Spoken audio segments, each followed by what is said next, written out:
На 21 октомври 2021 година охранителните камери в луксозен жилищен комплекс заснемат 29-годишният TikTok инфлуенсър Али Абулабан, като се качва с асансьора към апартамента на съпругата си. На пръв поглед всичко изглежда напълно обичайно. Няма признаци за напрежение, няма алармиращо поведение. Само 2 минути по-късно обаче друга камера, разположена пред вратата на апартамента, улавя нещо далеч по-смущаващо. Това, което следва, променя всичко. 20 минути по-късно Али се обажда в полицията и заявява, че току-що е открил жена си мъртва. По това време обаче той вече е напуснал местопроизшествието и очевидно вярва, че ще се измъкне. Той не подозира, че почти всяка негова стъпка е била документирана от охранителните камери. Така започва мащабно издирване на човек, който до вчера е забавлявал милиони в ТикТок, а днес е заподозрян в жестоко убийство. Добре дошли в канала! Надявам се тази история да е нова и интересна за вас. Не забравяйте да се абонирате и хайде да ви разкажа от самото и начало. Няколко седмици по-рано, на 8 септември 2021 година, диспетчерите на полицията в Сан-Диего получават тревожно обаждане. На телефона е Ана Абулабан. Тя съобщава за спешна ситуация и твърди, че съпругът я е малтретирал физически.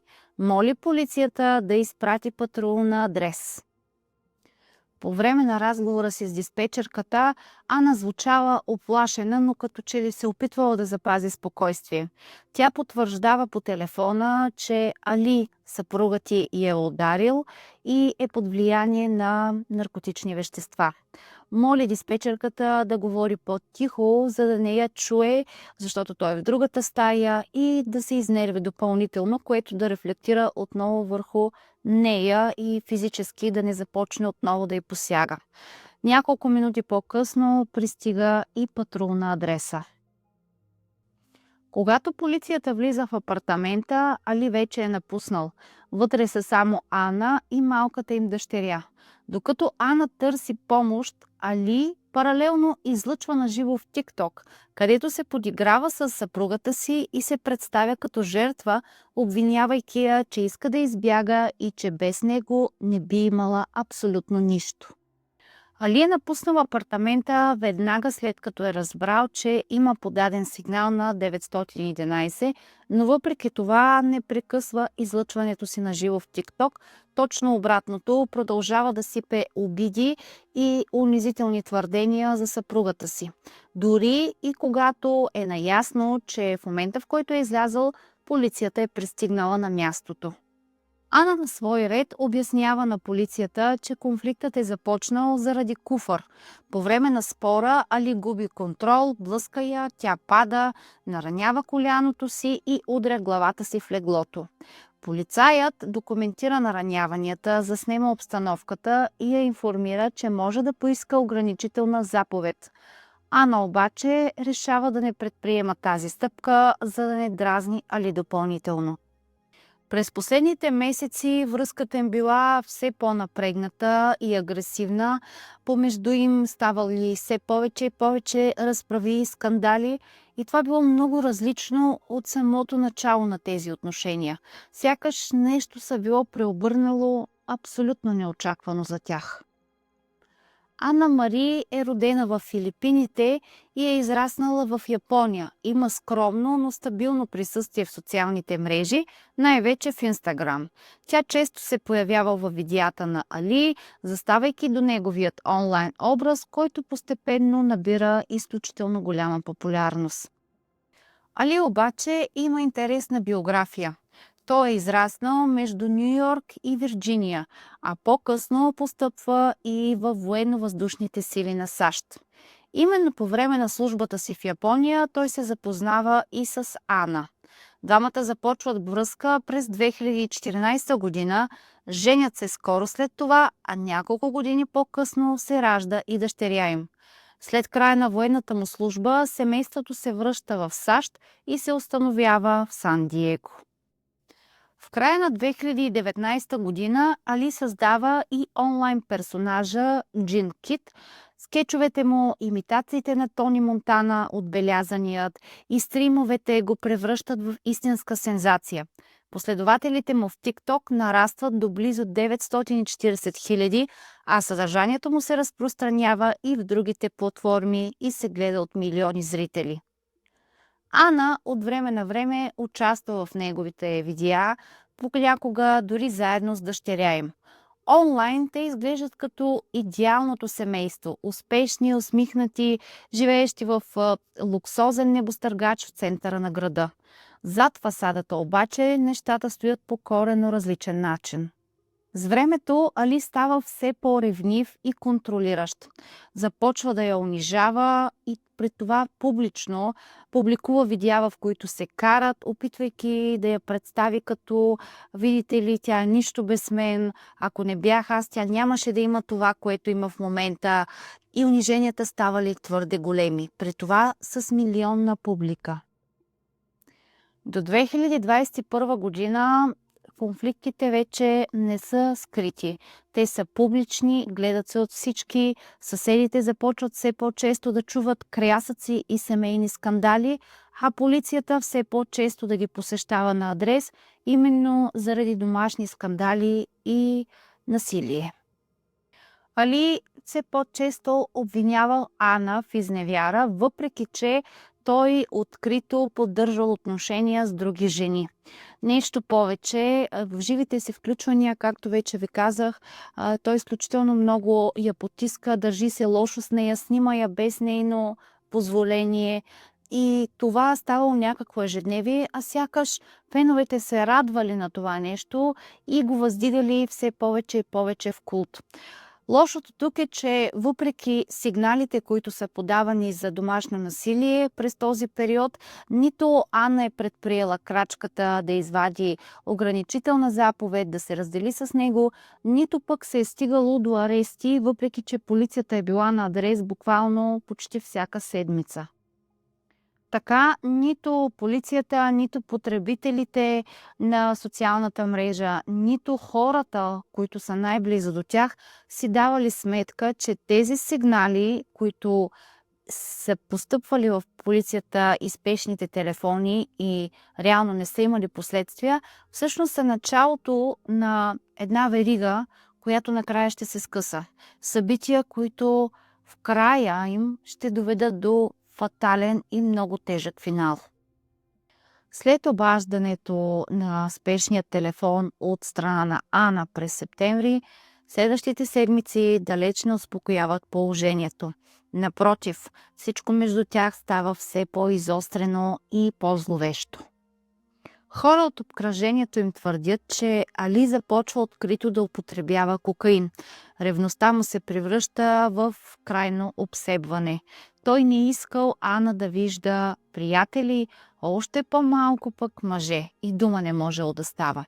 А в публичните си излияния на живо я представя като някакъв човек с план. Иска да ме зареже след 7 години, не можа да изчака дори визата ми, после обръща обвинението в вид оръжие, че го използвала, че му е извикала полиция зад гърба му, че е някакво крайно зло това, което е направила.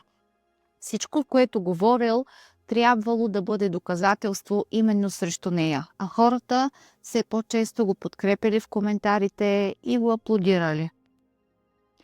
Ана много добре осъзнавала какво се опитва да направи Али, както и знаела, че въпреки липсата на нейно позволение и нейното нежелание въобще да присъстват тези скандали в социалните мрежи, той ги записва и ги публикува, а често е и на лайв.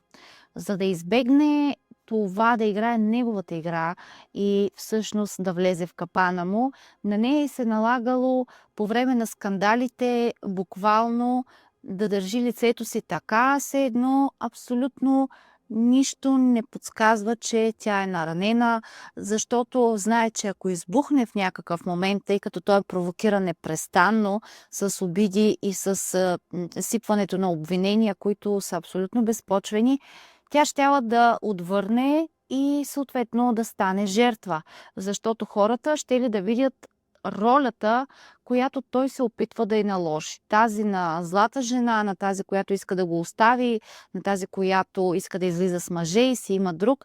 И се налагало просто да се опитва да не го гледа в очите, да не го дразни, да се прави, че няма нищо, когато той бълва толкова много неща против нея, пред това на камера, само и само за да не влезе в този капан и хората после да си кажат: ето я, виж как се държи тя с мъжа си всъщност. След всеки скандал тя търси помощ, където и когато може. Ана се свърза с майката на Али и споделя през какво преминава. Отговорът е тежък, но доста практичен. Ако животът ти е в опасност, да го вкара в затвора. Това е майката на Али. Тя по това време познава сина си и знае как се държи. Вижда всичко това, което той публикува, както и начина, по който извън камера се отнася с съпругата си. И колкото и да е тежко, че това е собственият ти син, в крайна сметка, с други думи, тя казва на Ана: просто ако се чувстваш застрашена, бягай и намери начин да го осъдиш, да го вкараш в ареста, нещо да направиш, с което да си спокойна, че той ще бъде спрян. Ана на своя ред не настоява нито за дела, нито за арести, нито за наказания. Тя иска само едно единствено нещо, а именно Али да я остави на мира и да напусне домът им. Майката на Али има една тревога. За нея е ясно какъв е сина й и това едва ли е поправимо. Но това, което най-много я тревожи, е детето, защото тя знае, че малкото момиченце страда от тези скандали, страда от това отношение и нейният страх е докъде ще стигне синът ти всъщност в държанието си към съпругата му и дали това дете накрая ще може да се реализира като стойностен човек, израствайки по този начин в такава среда и такава обстановка. Въпреки всичко, майката на Али има надежда, че все пак като негова майка може да се опита да поговори с него и той, ако не друго, поне да помисли над думите й. Да, обаче Али се държи като човек, който въобще не вижда реалността. Сякаш за него, в неговата глава, в този период, той е абсолютно невинен. Отрича, драматизира, обръща разговора към себе си. Какъв е този брак? Детето ми страда. В следващият момент пък започва да изригва срещу майка си и казва: ако друг мъж я докосне, ще полудея. Ревността му вече става не емоция, тя се превръща в маниакален контрол. В скандалите той я обвинява и в изневяра, дърпа телефона и настоява да го върне. Говори за куп момчета, сякаш около нея постоянно дебне някаква заплаха, която само той вижда. Всичко се оказва в неговия сценарий, в неговата глава. Майка му споделя по-късно, че в този период го е виждала като човек, който не може да се справи с собствения си филм. Сякаш не е бил той, сякаш не е бил на себе си. Имайте предвид, че тук освен за TikTok звезда, говорим и за човек, който е бил във военно-въздушните сили. До каква степен там се е преобърнало положението с това колко е в час и колко не е, емоционално стабилен и колко не е, но все пак би трябвало да е мъж, който е изключително уравновесен и спокоен. И именно майка му вижда как все по-рязко пада надолу, а допълнение с това и наркотиците, положението става твърде опасно. Идва и един момент, в който ясно се вижда докъде се е вманячил в представата си за отношенията и това, което се случва.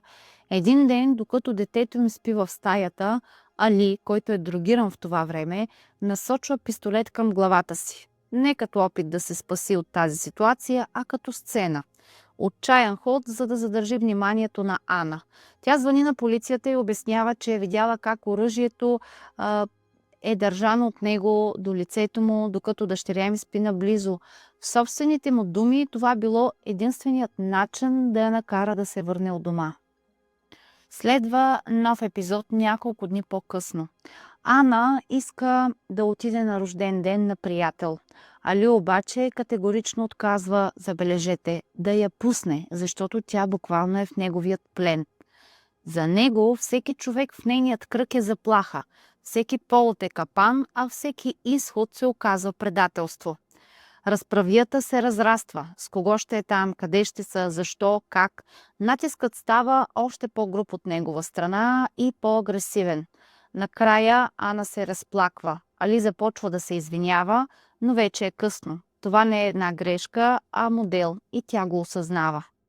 В крайна сметка Ана отново звъни на спешния телефон на 911 и полицията пристига изключително бързо на адрес. Точно преди да отворят вратата, Али се впуска да си мие зъбите с идеята да прикрие алкохола от дъха си. Когато униформените влизат, той моментално сменя маската и започва да играе роля. Грижовният, разумният съпруг, човекът, който е дал всичко за семейството си. Говори за виза, за това как е довел страната, как е работил за правителството, как животът на жена му бил уреден. После приятелите й в Сан-Диего развалили всичко. Опитва се да внуши, че тя е извикала полиция просто за да го изкара навън. Нещо интересно тук е, че през цялото това време всички тези сцени се записват. Предполагам, не сте очудени. Полицията го предупреждава, че ако има твърдения за плашене, за такъв опит за контрол, ще излизаш, няма да излизаш, за някакъв вид насилие, може да се стигне до арести.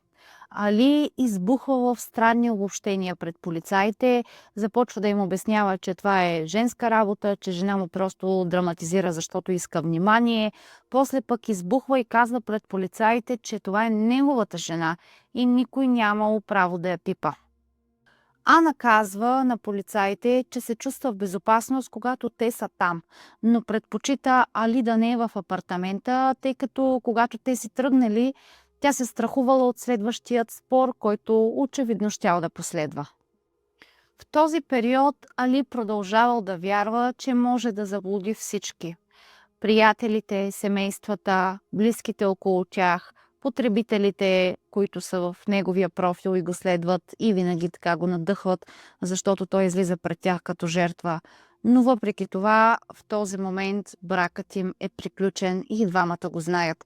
Защото тази сцена за Ана била толкова тежко, но ясно и категорично потвърждение, че тя в собствения си дом не се чувства в безопасност. В този ден тя му заявява ясно и категорично, че иска развод.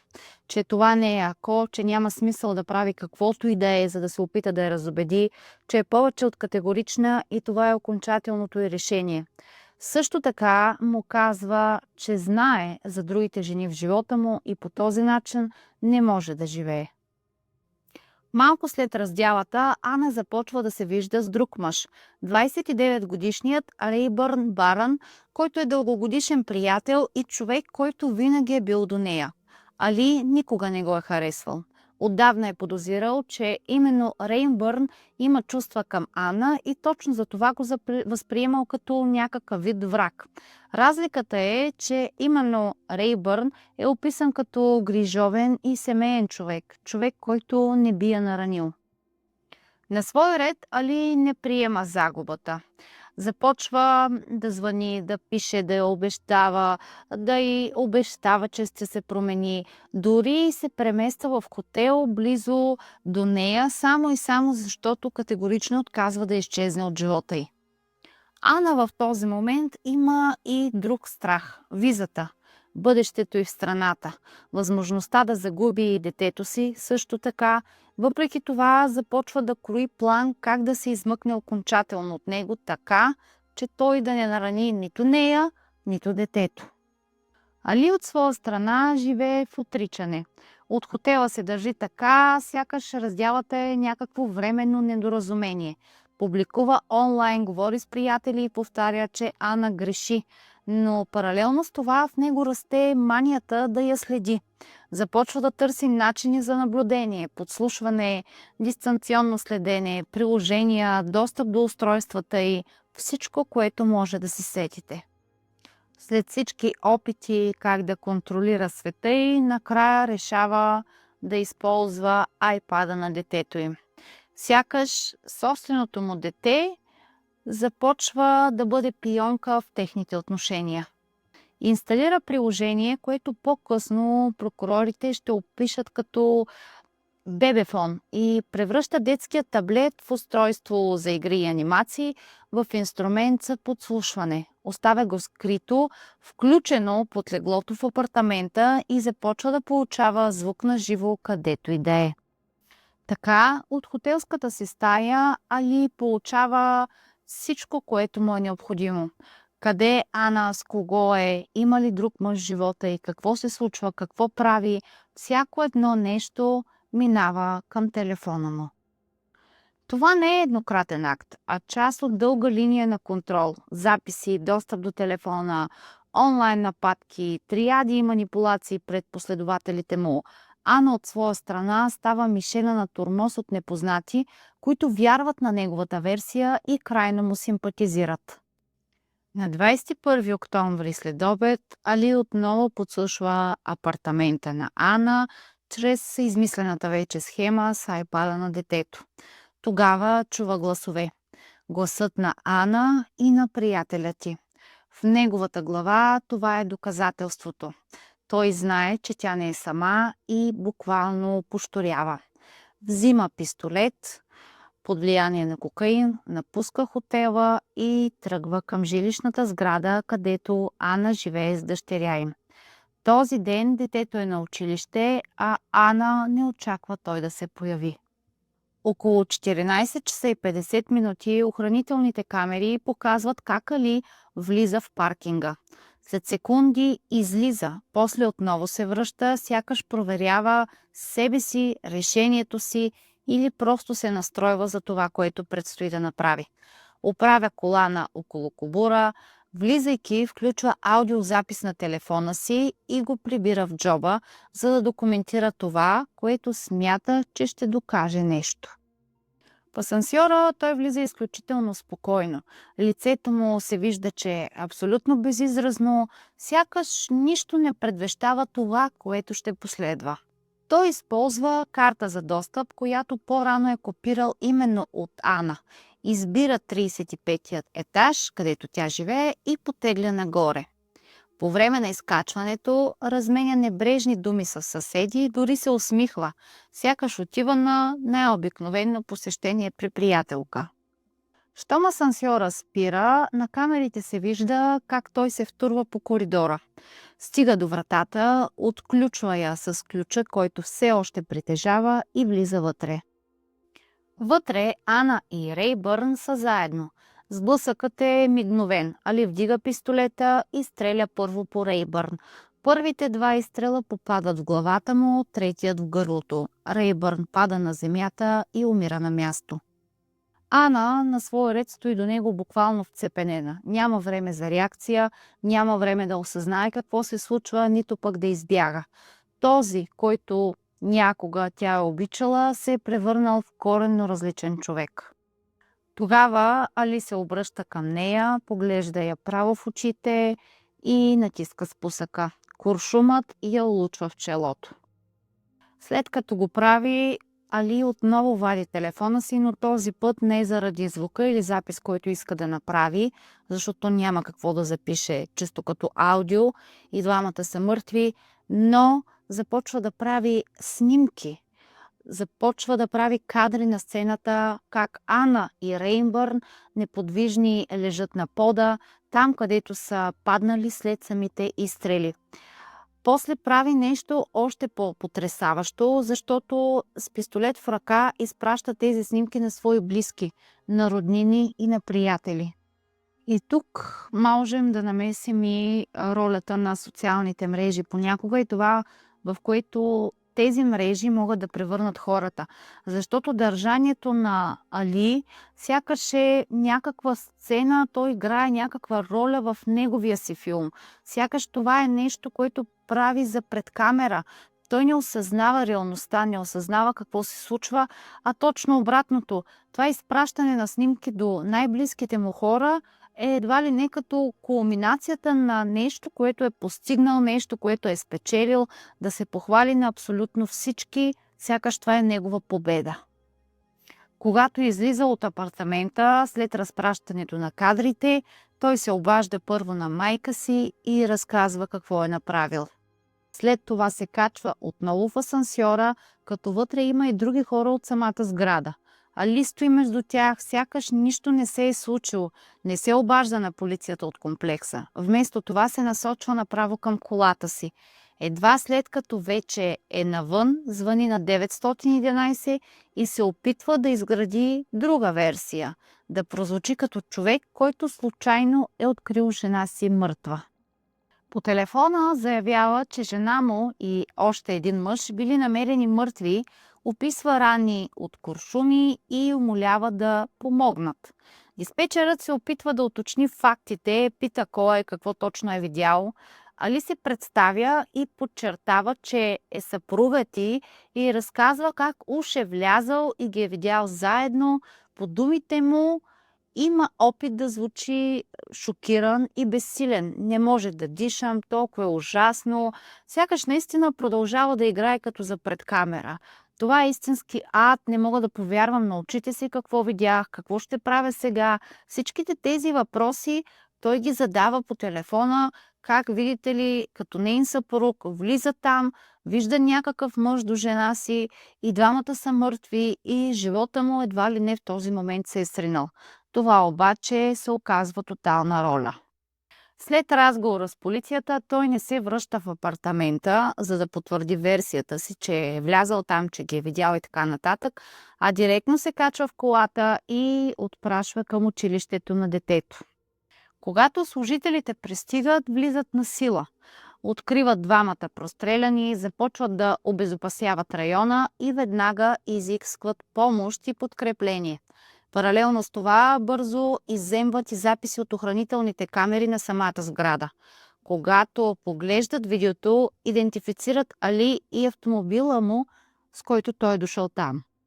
Много бързо реагират и в целият Сан-Диего се разпространява предупреждение кой е Али, макар че хората го познават от TikTok, че той е в опит за бягство, че е направил убийство, както и че вероятно е въоръжен и изключително опасен, а и с него е дъщеря му. По това време Али вече е взел дъщеря си от училище и е отпрашил с колата. Полицията действа бързо, проследяват автомобила и започват преследване. Не след дълго Али спира.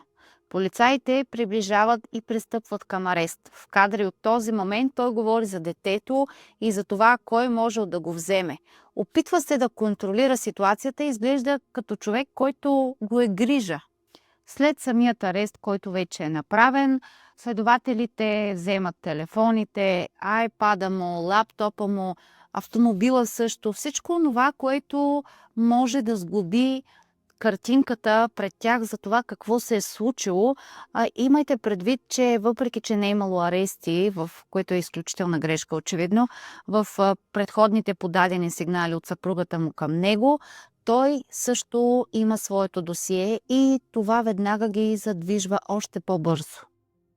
Докато Али е в ареста, разследването продължава и доказателствата все повече и повече се натрупват.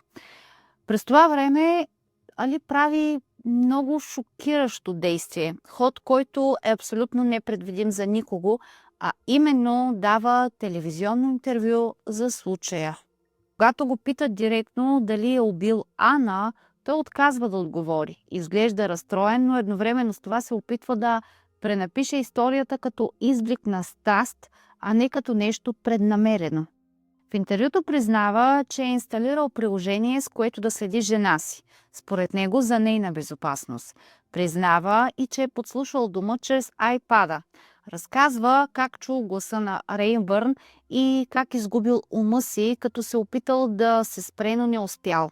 Описва състояние, в което сякаш не е в тялото си, но в следващите изречения влиза в познатата линия на собственост и унижение. Апартаментът, мебелите, моят живот в къщата, в която спи дъщеря ми, това е моята жена, тя не може да е с някой друг. И това създава странна обстановка за човек, който уж е жертва пред публиката си толкова дълго време, а всъщност се оказва, че има манията за контрол. По време на цялото интервю поведението му изглежда доста театрално.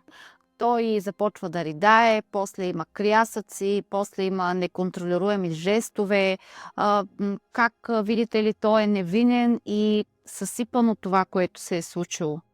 За сълзите му единствената цел е намерението хората, масовата аудитория, освен тази в TikTok, която са му верни последователи според него, да видят как той е човекът, който в този ден, когато е открил жена си мъртва, е изгубил сякаш всичко, целия си живот, целия си свят, всичко, в което е вярвал и за което се е трудил и работил, а не като човек, който е отнел 2 живота. Както малко по-рано ви казах, след като излиза от апартамента след убийствата, той звъни на майка си и споделя всичко. Въпреки това, в съда категорично отказва да е виновен. Той твърди, че е невинен, че няма доказателства срещу него, че полицаите упражняват някакъв натиск той да се признае за виновен, а не. Когато го питат за признанието, което е направил пред майка му, той не може да даде логично обяснение. След това той започва да се връща отново към версията за детето. Все пак трябва да се представи като грижовен баща и точно това се опитва да направи. Твърди, че не е искал да бяга, защото нямало какво да крие. Отишъл е да вземе детето, след като е подал сигнала на 911, защото е грижовен баща и искал да остави дъщеря си на сигурно място. И преди и след престъплението той демонстрира една и съща обсесия, че никой друг не трябва да има Анна. Дори когато близките му го убеждават, че тези отношения да вървят, че той е много известен, много харесван и желан, че може да има всяка една жена, която пожелае, той е категоричен, че няма да пусне Ана да бъде с друг, а не с него. И това говори, че не е въпрос на връзка, на любов, а по-скоро на някакъв вид маниакално притежание. Процесът за убийствата започва чак след 3 години. В съда прокурорите представят още едно тежко доказателство. В дните преди престъплението Али е изпращал на Ана серия от текстови и гласови съобщения, които са силно смущаващи, агресивни и отново унизителни. Първоначално той дори се е смеял на съдържанието им, но малко по-късно видимо се напряга и моли адвокатът си да направи всичко възможно тези доказателства да бъдат изключени. Основният спор в делото не е само виновен или невинен, а и какъв е характерът на самото деяние. Али настоява, че всичко е престъпление от страст, той така го нарича. Прокуратурата обаче подчертава друго. Той е шофирал до апартамента с зареден пистолет и убил 2 души. За тях това сочи не като импулс, а като предварително взето решение и целенасочено действие. Освен това, в камерите, когато ги преглеждат, те виждат как той тръгва, връща се. Преди да започне да се качва до 35-я етаж с асансьора, той влиза в него, излиза. Това, което ви споменах по-рано, когато ви разказвах за точно този отрязък от време. Така че явно просто е бил несигурен, но никой не тръгва с зареден пистолет, никой не се напрягат по този начин, видимо от камерите, дали да се кача или да не се кача, какво да направя, тръгвам, връщам се. Това означава, че той много добре е осъзнавал къде отива, защо отива. Освен това, от гласовете по iPad-а много добре е знаело, че тя не е сама. Тук се случва още нещо интересно по време на делото, а именно, че по време на процеса свидетелства и бившата снаха на Али. Това е бившата жена на неговият брат. Видимо разстроена, тя влиза в конфликт с него по време на съдебното заседание и оспорва опитите му той да се изкара като жертва, защото тя е била част от семейството, опознава го отблизо и потвърждава как се е държал именно с съпругата си по време на всички срещи, които са имали, на всички поводи, на които са били заедно и колко много я унижавал. В крайна сметка, журито разполага с всичко необходимо да сглоби цялата картина. Доказателства, историята на връзката, моделът на контрол, на ескалация на емоции и действия в деня на убийството, разполагат с всички сигнали, които са подавани преди това от страна на Ана към него. Те вече знаят какво се е случило. Налага им се да заседават само 15 минути, след което произнасят присъдата. Виновен за убийства от първа степен. Когато Али чува присъдата, сякаш не е очаквал да я чуе, той буквално откача. Пада фасадата, пада тази маска на загрижения човек, на бащата на съпруга, който мисли за безопасността на семейството, на невинният, който няма представа какво се е случило в този момент. Всичко това, което се опитва до момента да изиграе за последните 3 години пред разследващите, буквално се срива за секунди. Али започва да признава вината си в този момент и да твърди, че съжалява, че е отнел 2 живота, които са били невинни, че просто е бил под въздействие на наркотични вещества и не можел да контролира любовта си към Ана и бил обсебен от идеята, че тя обича някой друг, че има друг мъж в живота и че му изневерява, макар че те вече не са заедно в този момент. Започват да, признава, че е виновен, но видите ли, трябва да ме съжалите, аз не исках така, аз от любов го направих. Въпреки това обаче, присъдата, която получава, е доживотна без право на условно освобождаване или каквато и да е сделка, която в последствие може да се направи. Наложено е наказание от 2 последователни доживотни присъди без възможност за пробация, плюс допълнителен срок от 50 години до доживотен затвор, защото тук говорим за 2 убийства. За съжаление, това е нещо, което се случва и този случай е много показателен именно заради начина, по който Али се променя. Пак ви повтарям, че той е бил военен човек, който има кариера в тази област и би трябвало да е изключително съсредоточен върху собствените си действия, да знае какво прави, да знае къде се намира. ТикТок е било едно забавление за него, но след толкова много последователи, сякаш губи контрола и започва да си представя живота, който е реален, като в някакъв филм. Сякаш ролите са нещо, което той играе, убивам ги тия двамата, после превключвам канала и не се е случило, да, но не. И това е показателно как понякога, и не единствения случай, понякога хора, които са подкрепени от милиони, не виждат зад фасадата на това, което им се представя. Защото всички негови последователи дълго време са го подкрепяли, уважавали, защитавали, имайки предвид как той ги е манипулирал, че е жертва в тези отношения, че Ана го използва и му изневерява. И те са казвали да и са подкрепяли него самия, въпреки че са били свидетели как я унижава и виждайки всичките тези скандали на лайв, за тях неговата версия е правилната, тъй като те виждат лицето, човекът, който е звездата там. Те подкрепят него и смятат, че всичко, което им разказва, е истина. Той е така жертвата на обстоятелствата на жена си, видите ли, на всичко, което го заобикаля. И в един момент нещата обаче се оказват коренно различни. За съжаление, твърде късно. Надявам се да се научим тези социални мрежи и плюсовете, които имаме от тях, да ги използваме отговорно и да контролираме преди всичко себе си, а не останалите. Надявам се темата да е била интересна за вас. Мисля, че с така поучителна нотка, защото наистина това все по-често се засилва като проблеми и като хора, които от така милиони последователи, супер известни, готини и добри, немалко от тях се превръщат в изверги. Буквално, съжалявам за израза. Надявам се да сте се абонирали. Ако не сте, може да го направите и ще се видим в следващото видео. До нови срещи!